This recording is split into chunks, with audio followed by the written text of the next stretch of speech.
My wife demanded half of everything after I caught her cheating with my business partner. She said she deserved it for supporting my career, until the prenup she forgot about, and his wife's revenge, changed everything. Hello Reddit I+ here. Call me Ryan, I'm 41, and I guess this is what rock bottom mixed with poetic revenge looks like. 15 years ago, I married the woman I thought was my soulmate. Tara, 39 now. Back then, she was bright-eyed, full of fire, the kind of woman who could walk into a room and make everyone want to talk to her. I was a nerdy software engineer with a dream, no money, and too much caffeine in my bloodstream. We met during a hackathon event at our university. She wasn't even in tech. She was majoring in design and came to help decorate the venue. Somehow, she ended up sitting beside me, asking what coding even was. And by the end of the night, she said I looked like someone who'd one day build something big. I remember thinking, if she believes that, maybe I can too. Fast forward a few years, we got married in a small ceremony. I was still struggling to get my startup off the ground, and she worked part-time at a boutique to help us pay rent. She always told people she was my biggest supporter, that she believed in me when no one else did. And for a long time, I believed that too. When my company finally took off, everything changed. Investors came in, clients came flooding. Within 8 years, my tiny home office business had turned into a tech consultancy worth millions. I gave Tara the world, a lakefront home, a Tesla, trips to Italy, private chefs when she wanted them. She told everyone we built it together, but I was the one working 80-hour weeks while she curated her lifestyle on Instagram. Still, I didn't care. I loved her. The trouble started with Eli, my best friend and co-founder. We'd been inseparable since college, the kind of friendship that feels like brotherhood. He was charming, confident, and had that smooth-talking way of winning clients. Tara liked him instantly, too much, as I'd later realize. Eli was married to Rachel, a brilliant accountant, and they had a little boy. The four of us became this power couple friend group. Double dates, weekend getaways, holiday dinners. I thought we were solid. Until 3 months ago. That night is tattooed on my brain. I'd told Tara I had a dinner meeting with a new investor, but it got canceled last minute. I figured I'd surprise her with sushi from her favorite spot and come home early. When I pulled into our driveway, I noticed Eli's car parked a few houses down. I didn't think much of it at first. He often stopped by. But when I walked inside, the house was too quiet, except for faint laughter upstairs. Music was playing. Something slow, romantic even. I crept up the stairs, and through the cracked bedroom door, I saw the two people I trusted most in the world, my wife and my best friend. In my bed, laughing like it was their home. I froze. I couldn't even breathe. After a few seconds, I started recording on my phone.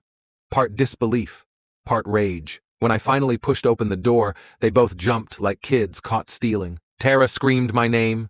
Eli stuttered, trying to find words. I didn't yell, I just looked at them. Then I said, "You both need to leave." Now Eli left in silence, grabbing his clothes. Tara followed me downstairs, crying, saying it wasn't what it looked like. The oldest, dumbest line in the book. Then came the excuses. "You're never home, Ryan. I was lonely. You care more about your company than your wife." Then, the venom, "You built your empire, but I built you." That's when she told me she'd demand half of everything. Half of the company, half the assets, half the investments. She said she'd supported me for 15 years, and she deserved it all. But here's the thing. She forgot about one very important document. See, my parents were old-school entrepreneurs. Before they invested in my first startup, they insisted Tara and I sign a prenup. At the time, I hated the idea. It felt like I was marrying her with one foot out the door. But they were firm. That prenup stated that all business assets, past, present, or future, would remain mine. It also had an infidelity clause. If one partner cheated, they forfeited any right to marital assets and got a fixed, minimal payout. And she signed it. 19 years old, bright smile, thinking it would never matter. Until it did. I told my lawyer everything the next day and gave him the video proof.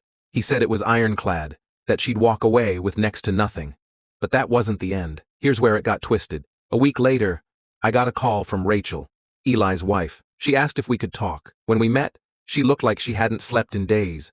She told me she'd found messages between Eli and Tara dating back nearly 2 years. Trips, hotel receipts, secret accounts, even photos. She wasn't just heartbroken, she was furious. Turns out, Eli had been funneling company money into a personal expense fund, half of which had gone into buying Tara gifts. A diamond bracelet, a handbag that cost more than a used car, even a secret trip to Bali. And guess what?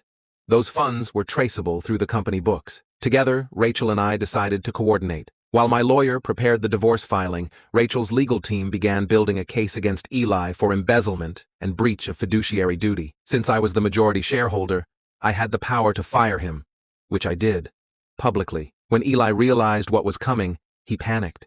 He tried to negotiate, saying it was just a mistake, that he'd pay it all back. But the damage was done. Investors found out.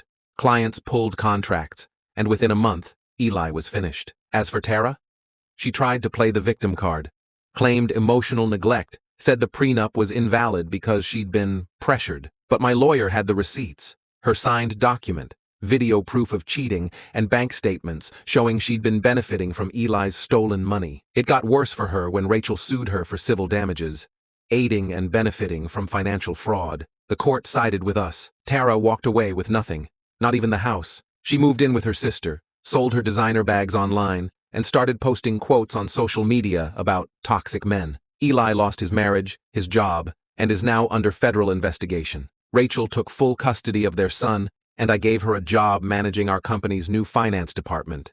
Because honestly, she was the only one who deserved it. But the best twist? 2 months ago, I discovered something Tara and Eli never knew. My company had a silent investor, my late father's trust fund, with clauses that allowed me to dissolve any partnership tied to illegal activity.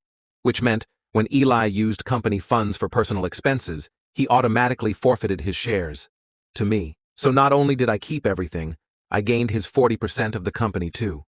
Now, I'm running the business solo, Rachel's helping rebuild the books, and I've started sleeping peacefully again. Sometimes I think about Tara's words, how she built me. Maybe she did.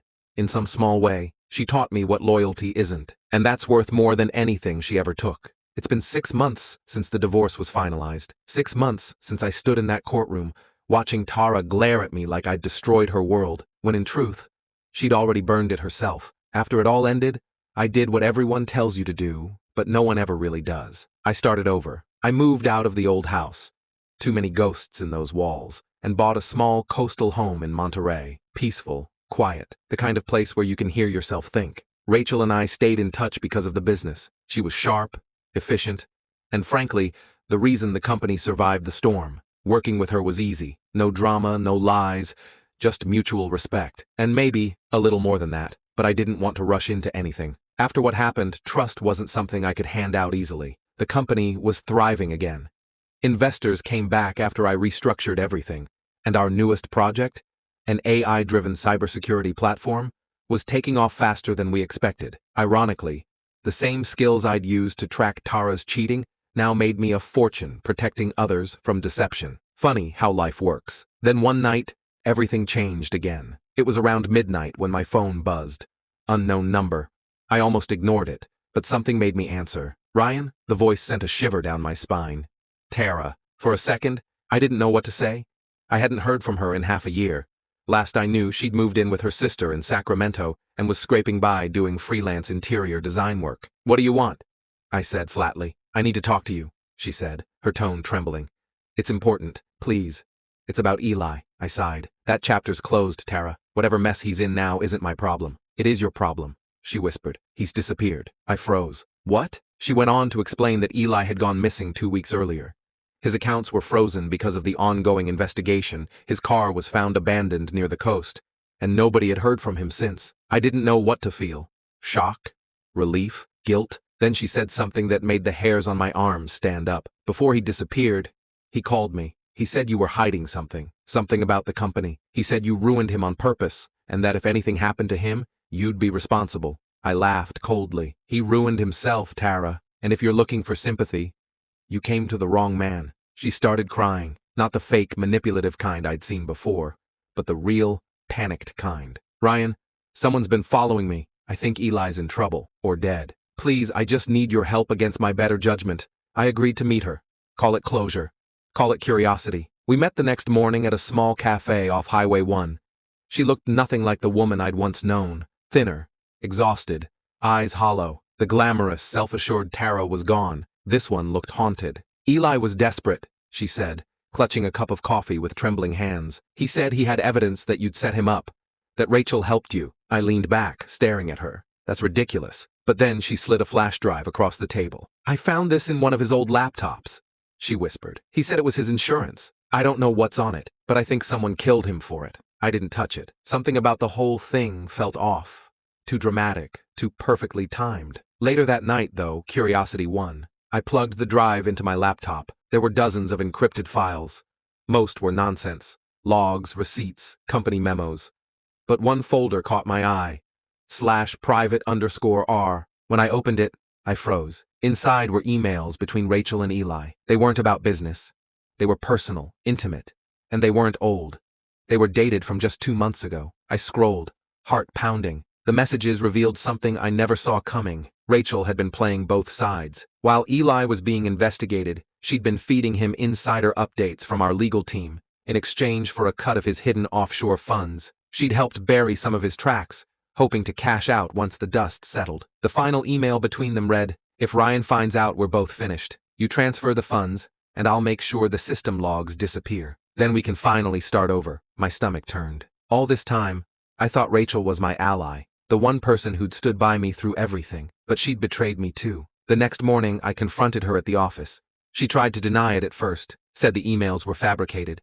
But when I told her about the encrypted drive, her face went pale. That was all the confirmation I needed. I contacted our cybersecurity team and traced the hidden transactions.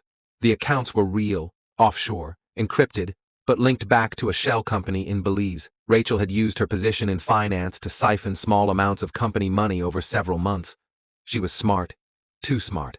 I fired her on the spot and handed everything over to the authorities. But here's where it got darker. A week later, the police contacted me. They'd found Eli's body, washed up near a cliffside about 40 miles north. No wallet, no phone. But there was a note in his jacket pocket. It said only 2 words. She lied. They couldn't prove anything. But I didn't need them to. I knew exactly who she was. Rachel vanished soon after that. Her house emptied overnight. The bank accounts were frozen, but she'd already withdrawn hundreds of thousands in cash before disappearing. As for Tara, she called me again a month later, crying hysterically. Said she'd been getting strange messages, pictures of her taken outside her apartment, notes left on her car. I told her to go to the police. Then she whispered, "What if it's Rachel?" I paused. "Then maybe this time," I said quietly, "you should start watching the people you trust." That was the last time I ever heard from her. It's been another 3 months now. The company's stable again. I've hired an entirely new finance team, doubled security, and cut off every personal tie from that old life. Sometimes when I drive along the coast, I think about all of them. Tara, Eli, Rachel. 3 people who taught me that betrayal doesn't come from enemies. It comes from the ones who say they love you. And sometimes, when I get home late at night, I find an unmarked envelope on my doorstep. No note, just a single photograph. Always the same image. A cliff by the sea. The same place where Eli's body was found. And in the newest photo, there's a shadow in the background. A woman's silhouette.